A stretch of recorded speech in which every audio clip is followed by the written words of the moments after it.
Salam, salam sejahtera. Perkenalkan saya Yapi Jawarauta, salah satu calon asesor pada BAN SM Provinsi Nusa Tenggara Timur tahun 2022. Pada kesempatan ini saya akan menyampaikan ringkasan materi tentang mekanisme dan pos pelaksanaan akreditasi. Ada 4 pilar akreditasi bermutu, yaitu perangkat yang bermutu, asesor yang bermutu, manajemen yang bermutu, dan hasil akreditasi yang bermutu. Sedangkan untuk mekanisme akreditasi ada 8 langkah yang nanti akan dijelaskan pada slide-slide selanjutnya secara lebih lengkap.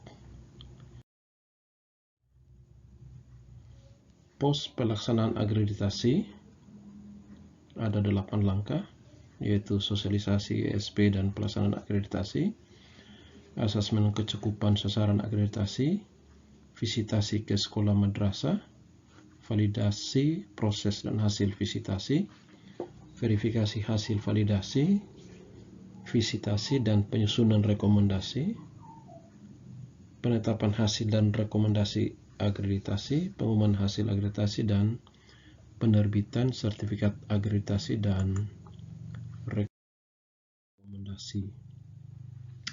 Adapun isi pos pelaksanaan akreditasi terdiri dari rasional, yaitu menjelaskan tentang latar belakang perlunya langkah kegiatan dilaksanakan, tujuan menjelaskan tentang arah pelaksanaan kegiatan, ruang lingkup menjelaskan tentang cakupan kegiatan, waktu dan tempat menjelaskan lama, tenggat waktu, dan tempat pelaksanaan kegiatan.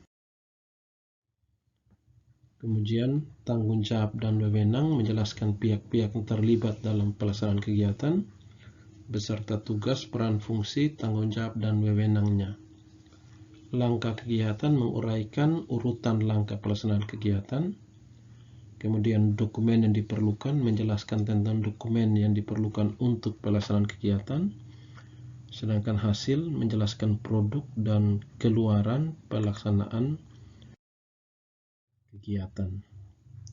Nah, untuk langkah pertama yaitu tentang sosialisasi instrumen akreditasi satuan pendidikan dan pelaksanaannya. Ada bagian-bagian yang dilakukan oleh BAN SM Provinsi dan bagian-bagian yang dilakukan oleh sekolah atau madrasah. Misalnya, mengunduh ISP 2020 dari situs web BAN SM, mempelajari, kemudian menyiapkan dokumen yang diperlukan. Kemudian sekolah melakukan pengisian dia melalui ISPENA SM, termasuk mengunggah dokumen yang diperlukan. Sedangkan untuk langkah kedua, yaitu asesmen kecukupan, ada 5 bagian yang dikerjakan oleh BAN SM Provinsi. Sedangkan untuk asesor ada 2 bagian, yaitu asesor melakukan asesmen kecukupan melalui SISPENA SM. Kemudian asesor melaporkan hasil asesmen kecukupan kepada Ketua BAN SM Provinsi. Kemudian langkah ketiga yaitu visitasi ke sekolah madrasah. BAN SM Provinsi memantau pelaksanaan visitasi yang dilakukan oleh asesor melalui SISPENA SM. Asesor melakukan visitasi ke sekolah, memasukkan data hasil visitasi, mengisi berita acara pelaksanaan visitasi dan menandatangani secara digital, melaporkan hasil visitasi kepada BAN SM Provinsi melalui SISPENA SM. Dan yang kelima, menyusun rekomendasi untuk sekolah melalui SISPENA SM.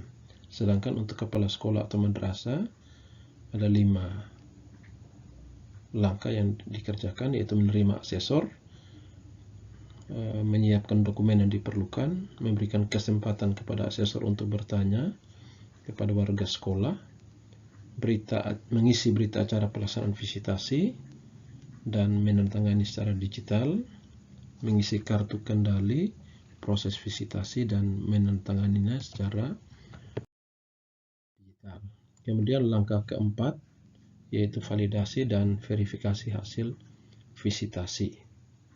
BAN SM Provinsi ada 4 bagian yang dikerjakan, yaitu ketua menetapkan dan menugaskan tim validasi dan verifikasi hasil visitasi, mengkoordinasikan kegiatan validasi dan visitasi, menjamin kegiatan validasi dan verifikasi tepat waktu, dan menyetujui hasil validasi dan verifikasi.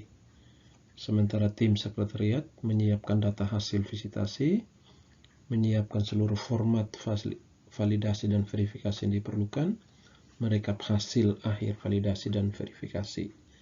Sedangkan asesor melaksanakan kegiatan validasi dan verifikasi hasil visitasi dan secara tepat waktu dan sesuai dengan ketentuan. Langkah kelima yaitu verifikasi hasil dan hasil validasi dan penyusunan rekomendasi. Masing-masing bagian mulai dari BAN SM Provinsi, tim ahli sekretariat BAN SM maupun tim sekretariat BAN SM Provinsi mempunyai tugas masing-masing seperti terlihat pada slide. Langkah keenam, penetapan hasil dan rekomendasi akreditasi. BAN SM melakukan rapat pleno, kemudian satu anggota BAN SM menghadiri verifikasi hasil validasi dan penyusunan rekomendasi di BAN SM Provinsi. Kemudian tim ahli sekretariat BAN SM menyiapkan dokumen maupun format berita acara, format surat keputusan penetapan, menyiapkan dokumen rekomendasi tindak lanjut, dan menyampaikan dokumen rapat pleno kepada sekretariat BAN SM. Dan langkah ketujuh, pengumuman hasil akreditasi. Di sini BAN SM mengumumkan hasil akreditasi di situs web 3 hari setelah penetapan hasil akreditasi, melaksanakan sosialisasi, memantau proses pengaduan atau keberatan. Sementara BAN SM Provinsi juga melakukan sosialisasi hasil, menerima dan menindaklanjuti pengaduan ataupun keberatan dari sekolah, kemudian melaporkan tindak lanjut terhadap pengaduan atau keberatan dan rekomendasi kepada BAN SM. Kemudian langkah yang ke-8, penerbitan sertifikat akreditasi dan rekomendasi. Di sini BAN SM menyediakan sertifikat akreditasi elektronik dalam Sispena SM, menyediakan data dan hasil akreditasi sekolah, menyediakan rekomendasi tindak lanjut hasil akreditasi. Sedangkan sekolah mempunyai tugas mencetak sertifikat akreditasi elektronik dan rekomendasi melalui Sispena SM. Demikian penjelasan saya. Terima kasih. Tuhan berkati.